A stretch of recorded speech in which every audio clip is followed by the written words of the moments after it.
This podcast is brought to you by Penji. Penji is a creative subscription service that gives you access to pre-vetted, agency-trained creatives from all over the world. From graphic design to illustrations to social media management and web development, it's all included for one monthly price. It's time to say goodbye to the hassle of searching for top-notch creative talent. With Penji, you get quality and consistency delivered right to your inbox every day. Carefully crafted for you by humans, so meet your new creative team today. Head over to penji.co for more and enter the coupon code located within the podcast show notes.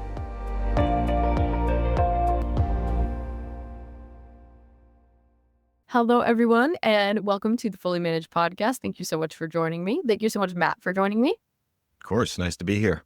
I really appreciate it. So today we're going to start with a game, as usual, get you on your feet, get you excited about Philadelphia, my favorite thing to talk about.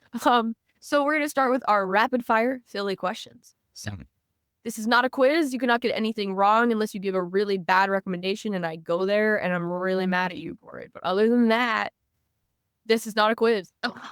So first thing I'm going to ask you is, what is the first word that you think of when you hear Philadelphia? Brother.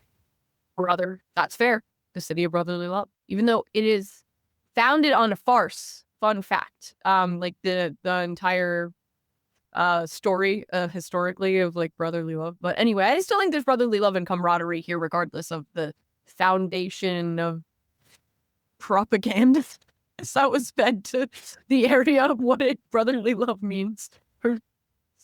Anyway, what celebrity do you think of when you think of Philadelphia? Kevin Hart. Yeah, that's really fair. I've gotten that one before. As long as you don't say Rocky, I think that you're good. Bradley Cooper's another one. Ooh, that's a good one. That's a new one, which is interesting because I think that people will think about him. Yeah. Favorite cheesesteak spot? I knew that was coming. So pretty close to me it's D'Alessandro's, if I'm pronouncing that correctly. Are you in Manioc Roxborough? No, I'm in Chestnut Hill. Okay. I am in Roxborough area. Got it. Okay. Sweet. Yeah, D'Alessandro's is great. It has a huge line though. The place across the street, Chubby's. I think it's Chubby's, right? Or am I getting Yeah, I think so. really good, no line ever. Recommend. Maybe not as good as D'Alessandro's. I honestly have never compared them back to back, but they're both great. Got it. Okay. Anyway, just a little. What's one small business you frequent the most? Oh, that's a great question. Nothing comes to mind, unfortunately. I should get out a little more often. Yeah, Chestnut Hill has some great spaces too. Wait, that's not true. Here there is locally to me, and I think they have a few locations in Philadelphia area, but there's a coffee shop that does coffee and whiskey. It's Char and Stave, I believe is what it's called. Ooh, So you going there? yeah, it's really, really good. Really good. So there you go. There is a co-op there's multiple of them in this area. Oh my God, I wish I could remember the name. I'm so bad at that. Anyway, if you look up a grocery co-op, this is like very locally sourced goods. I love going there. You mean Weaver's Way? Yes. Thank you. I'm so bad with names. It's like the worst thing ever. I'll go to some place 10 times and I'll never remember. Love that place. Nice. Very, very, very lovely foundation. Yeah. What's your favorite place for a drink or a meal? You can't use the previous one. Right. There's a northern Italian restaurant in East Falls, and the name is escaping me. It's okay.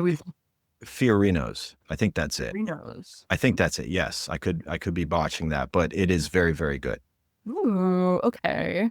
Thank you. This is literally selfishly for me to just get to go. I get it. If you were to change something about Philadelphia, what would it be? Change. Fix the potholes. It's bad here. It's really bad. My theory in Chestnut Hill is that because there's a lot of wealthier people in the area, I think that they just don't want to fix them because they don't want anyone else coming there. They got the big cars, they got the, but they're like, we can get through the potholes, but the people that are coming here can't. Yeah, it's pretty bad. It's really bad. Sometimes I think it's worse than the city. Like, Yeah. Anyway, last one. What's your favorite neighborhood in Philly? I'm partial to Chestnut Hill. It's sleepy, and I kind of like that. I'll venture into the city on occasion, but I'm partial to where I am. Yeah. I really like Chestnut Hill. It's beautiful, and it's like so historical. The houses are gorgeous. They're all different. I love a place like that. Yep. Agreed. Well, I think you said you weren't from Philly, but I think that you're very well versed. You had an answer for all my questions. You got stumped a second, but you still answered it. So I still pulled it off. Yeah. got it. So it's very exciting for everyone that didn't know. I didn't introduce this, but Matt's company is based in Philadelphia, which is why I asked you these questions. So first, I'd love for you to tell us a little more about yourself, about your professional journey, how you kind of started Greyburn Productions, and what you're doing now and what you look for in the future. Sure. Yeah. Happy to. So I own and operate Greyburn Productions, which is audio post-production. We do offer original music as well. My journey started long ago. I'm a drummer, and I toured in rock bands, fusion bands, jazz, you name it. And I played a lot, and then I started to get into songwriting, and then I got into composition. So I started writing music for film, commercials, media in general. So that kind of led me to broaden that a little bit and get into sound design.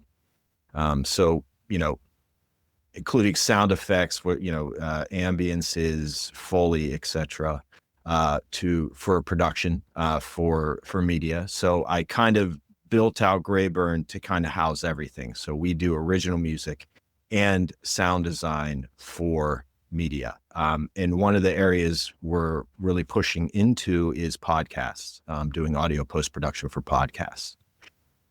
That's incredible. I mean, that's something that we have to do after our podcast as well. It's definitely heavily involved. I don't think a lot of people think about that element of things. Like post-production audio is something that I think if you're not already well versed in the production world, I think that you don't really think about something that's something that you have to do. Yeah, no doubt. Audio is very, very important, certainly in podcasting, but across the board. I talking about Philly, I did teach in the film department at University of the Arts. Rest in peace. Yes, that was very, very hard last summer when it closed. But I did spend a lot of time there, and I taught sound design and another course called the Art of Sound, and really dove into sound design and how it applies to media. One of the things, I don't know if you can hear a dog howling in the background. Can you hear that? I can't. Okay, good. Okay, good. Because I can't. The neighbor's dog is going nuts. So apologies if you're picking that up. It's not me. Anyway, so I was teaching at UArts and really got into sound design and really the effect that sound has on media. And, one of the things, there's a point here, one of the things that I used to teach my students and to kind of show the importance of sound, and in particular music when it comes to media, is I would say, choose your favorite scary movie and put it on and then mute it and then tell me if it's still scary. Now, this isn't new. I mean, people have been saying this for years, but it's a great exercise in understanding how important sound is to everything, really. I would, another example of the importance of sound is what I would have them do in class, is on the way to class is remove their earbuds as they're walking from the train or from their car or whatever, and just listen to the natural world around them, whether it be the city or whether it be out somewhere, to just really get a sense of sonically what's around you and that importance. I think I got a little off topic there, but No, not at all. I okay. think that's something that's really I I think listening to the world is something that's really beautiful that people, because of, music, obviously, which is great. Music is great. But because of the, rise of different earbuds, like AirPods, all of that jazz, I think that it really stopped people from like listening to the world around them. I constantly try to practice not wearing my earbuds when I go out on a walk just to hear the world. Yeah, maybe Philadelphia is a little loud, but there's so many interesting things that you can hear. Like it's kind of like people watching. There's funny conversations that you overhear, or you notice things, or you just hear the birds, the wind, all of these different things that make life beautiful in a way. And I think that it's overlooked a lot of the time how valuable that is. Yeah, agreed. And that also brings up another point of there's a real problem with sound pollution in our world, and it's it's really affecting, in particular, animals and how they operate within our world. So we are polluting a lot, and it's affecting things. So that's something to be aware of too. There's my dog. So hold on. I can hear the dogs though. Hold on. All right. Might have to like edit that out. 1 second.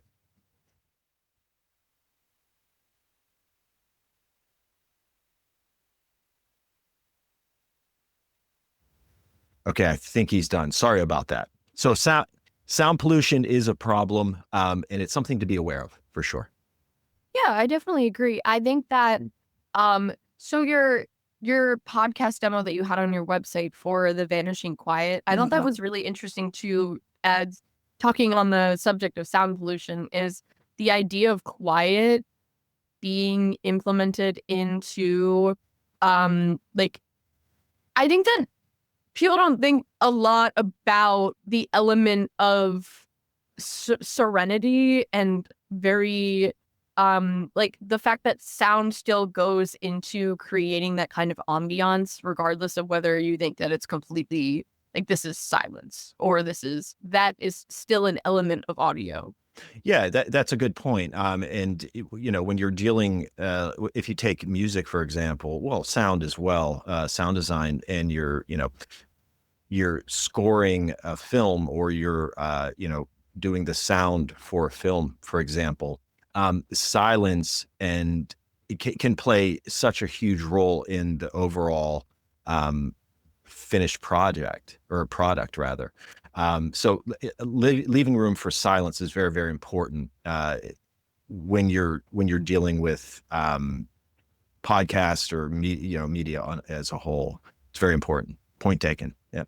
I was also thinking, it always makes me think of I had a guest in the past that was telling me about a commercial that is one of their favorites. I think it could have been for Nike. I believe it was for Nike, if I'm where the entire commercial was silent. There was no audio to the commercial at all. And I think that that's something that's so stark in all of the noise of you constantly listening to commercials. I think that is very effective in making you look up and realize, oh, something's on, because most of the time, what are we doing during commercials? Like on our phone or doing something, other task or whatever it may be, because no one loves commercials. I think that there are people that love commercials, which is very funny.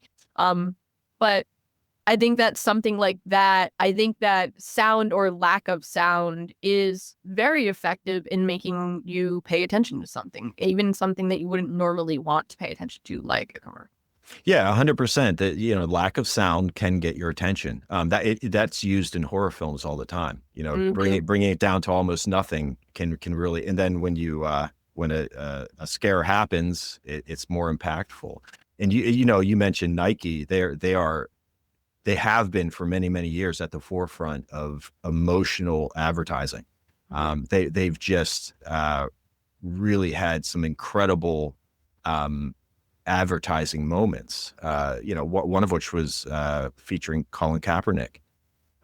That was incredible, and like what you're talking about with the silent commercial, to put that out there is pretty crazy, and it's effective, and they've always been very, very good at that. Yeah. Yeah, it makes you dwell on things a little more, I feel Hmm. like. You have silence because it gives you that opportunity to think. Whereas if there's so much noise, especially with the noise pollution now, there's so much going on all the time that silence is almost scary. I think for people, like even in a normal circumstance, especially if you grew up around a house that was constantly playing music, I always think of how my upbringing was, of that there was never really a silent moment in, and if there was, there was something wrong. Like something was wrong in the house. Like there was and I think that's something that's really interesting is silence as a technique is something that makes you uncomfortable. And I think that's very strategic. Yeah. Yeah. We're very, very used to sound all the time, always hearing something. So yeah. Yeah. I know that we're getting into, you're doing audio and we're getting into silence. So maybe we'll go back to, so having an upbringing as a musician and then going into audio and sound, what do you think is maybe like the most critical thing that you learned as a musician that you put into your work now? Um, just understanding emotion, I would say. Music offers the emotional support to a narrative, to a story, and sound also kind of does that same thing. But I think learning how to, when you're talking about, if we're just taking music, for example, and composing music for, say, a commercial or a film, we like to use the word manipulate. I like the idea of the music manipulating the audience, and that's not a bad thing in this case, because if you're working with a director, they're wanting to get a point across, and they want the audience to feel something, sad, happy, whatever the case may be. And music is just a very, very powerful way to manipulate and to do that and support a story. And sound can also very much do the same thing when sound design in particular. There's different sounds that can be placed and some of which are just so subtle, but they very, very much manipulate the emotion of the scene and make an audience feel a certain type of way. Yeah, I think that the psychology of sound design is very similar to the psychology of marketing. At least how I look at it is the idea that, yes, you are in a way manipulating people's emotions for the strategy in which you're doing, but I people like that a little bit. Like people want to feel catered to, and they want to feel something, and that's why usually they consume media or content. And so I think that level of manipulation isn't like the evil kind, I guess. No, yeah, Convince someone to like something that's bad. right. Yeah, you're good. They're buying, an audience is buying, whether it's a commercial or a film, whatever the case may be, but they're buying in. They're saying, let's go for this ride, and music and sound can help just give them a ride. For sure. Yeah. It's very funny. I think that and it's a great testament to how having experience as a musician and in composition of being able to make something, because music has this thing about it that I think almost everyone can understand, that it can make you feel something that you don't even understand.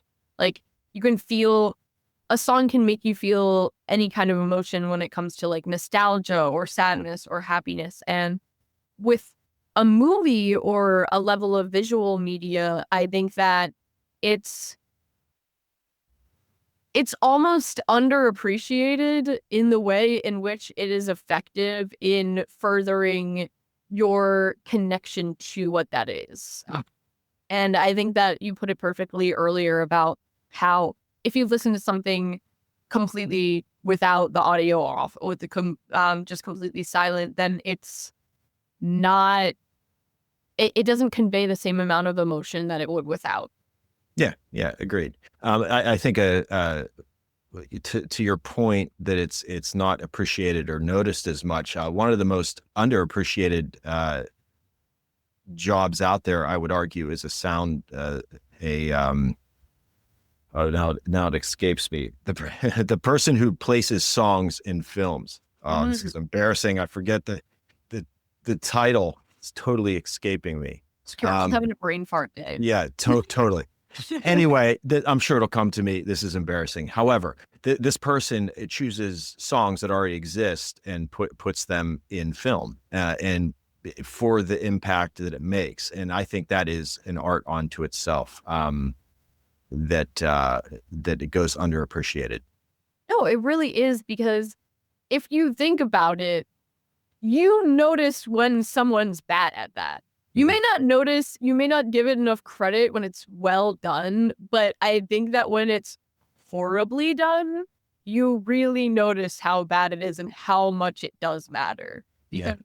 For example, even not even musically, but I always think of which is funny, again, we're going back to silence, but A Quiet Place. And the first one, I don't know anything about the second one. The first movie, I think for anxiety levels, it was proven as one of like the best horror movies ever made for literally emotional, maybe not for every other part of it, but for how it affected like the heart rate movie. And I think about how, yes, a lot of that element was silence, which obviously the name fixed that, but other elements of sound design that are really important, of just noises in the movie that make you anxious because it's the lack of sound the entire time, and then when that happens, that's terrifying. Or when there's sound finally because there's like a chase because there was a sound made or whatever it may be, that is so stark in the lack of noise, and those things are so important. Whereas if you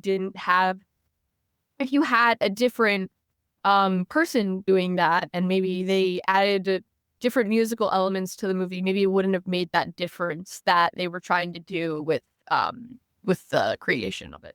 Yeah, and music supervisor. That's it. There we are. There it is. It came to me. Apologies. Appreciate it, and you care. I guarantee there are people listening to this the whole time just yelling. Rather they will be listening to just yelling at me. So music supervisor is who chooses the songs in film.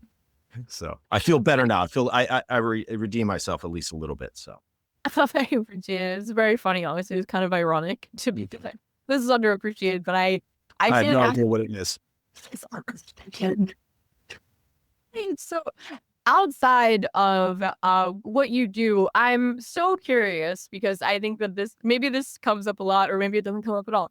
You have a very distinctive logo for Greyburn. I would love to know how this was created, like what elements you believe are essential to creating a memorable brand identity for a production company, because I see logos in an incredible scale. I mean, all of us see it in marketing and whatever it may be, or just like on their daily basis. But I am well versed in the logo game, and this is something that stood out to me. I love it.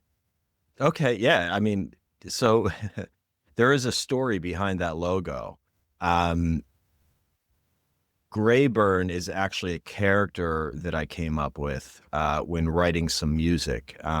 Several years ago, I had a writing partner in North Wales, the country, and we were working on production music together. And we would kind of come up with stories to help write music too. And Greyburn and that logo was one of those stories. So Greyburn is a person. in this fictitious world. And Greyburn is kind of, think about like a Norseman or a Viking, that kind of thing. Obviously, that's the logo. But that logo was created for Greyburn, and it really stuck out to me. I feel like it really encompasses what I do at Greyburn. When I write music, you've probably heard some of it if you've visited the site, but I tend to write very, very big, cinematic, emotional scores, and very heavy drums and etc. So I really feel like that logo in Greyburn, the character really encompasses that. So that's what the logo is. It's stuck. And I really feel it's a good representation of what the business does. We come in hard and strong and, with the music and the sound. And, I guess one of the words that come to mind is impactful, emotional, impactful. That's what Greyburn is. And that's the story behind the logo. Oh, I really love that. I love that a logo has a story. Yeah. Someone just didn't sit down one day and create it and they were like, this is it. No, this is very cool. And I think it's also it is very stark. Like I did notice it in the noise of all the logos that I do see. I do love to comment on something that I see is unique, especially. And I think that with the elements that it has, it definitely does emphasize that what's the word I'm looking for? Like the amount of effort that goes into creating your projects, because they're very I still can't think of the word. That's just like me earlier. We're having but it's okay, we're human. The podcast, that's exactly what it's supposed to emphasize. But I do think it emphasizes the character of what you do. That is what I'm looking for. And I do think that I really appreciate a logo that is very on brand, which is very difficult for people to meet. I think a lot of people go for simplicity. And that clearly is not what you went for. And I appreciate that because, again, it stands out in the noise. And, you know that best as, Yeah, I appreciate that. I'm very aware of, and I do spend a good bit of time thinking about branding with the business. That part of my brain does get activated, and I pay attention to it because I think it's very, very important as you're building a business. So I do spend time on branding. It is fun. Yeah, I really like it. It's like a persona, so to speak. I think that's really fun. It's also cool that this character that came out of like Greyburn is a persona kind of as well. I love brand identity because it's like creating a character for yourself almost, but it's an entire model of a business. Yeah, 100%. It's like if it's something you can really get behind, it can really help drive things. Like I look at Greyburn as being very, very scrappy. I say one of the things I say often is scratching and clawing. And a lot of times when you're starting a business, it certainly feels like you're doing that. And when I look at Greyburn, the logo and the meaning behind it, that's a scrappy force that is scratching and clawing to get somewhere. So it's relatable when you're starting out. Yeah, I think that's great. I love an actual story behind a brand identity and the way in which someone curates time into creating that, because I do think that it's you don't always see it as much. You kind of a lot of times it's just for audience purposes or maybe, but I love that it showcases who you are very clearly. So speaking of, you mentioned your friend earlier when collaborating. So clearly there is a very collaborative environment in post-production. How do you navigate that? I'm sure that there's like creative differences sometimes. Maybe you're disagreeing on something. How do you think is the best way to navigate this? Well, I think it's just like with anything, picking the right team. So with me, a lot of the work I do myself. But if it's a bigger project, I'll bring on a team. And, it's just picking the right team having the same goal and the same vision, communicating to that team, leading the team. In art, a lot of times collaboration is excellent. It's a great thing, but it's also very important to have a leader and to help guide the project so everybody's on the same page. And I think by having a leader, that will circumvent a lot of issues with disagreements, etc. So that's what I would say. Having a good team, having a good vision, everybody's on the same page, but really having a leader kind of help move things forward is very important. What do you think makes a good leader? Being a good listener. I think that's probably number one so far is being a good listener. Yeah, I think I'll leave it at that. important to showcase everyone's talents as well. I think that it's very difficult when working with a team to actually hear everyone sometimes. So Sure. I think that, the listening part is really, really important. Yeah, agreed. Yeah.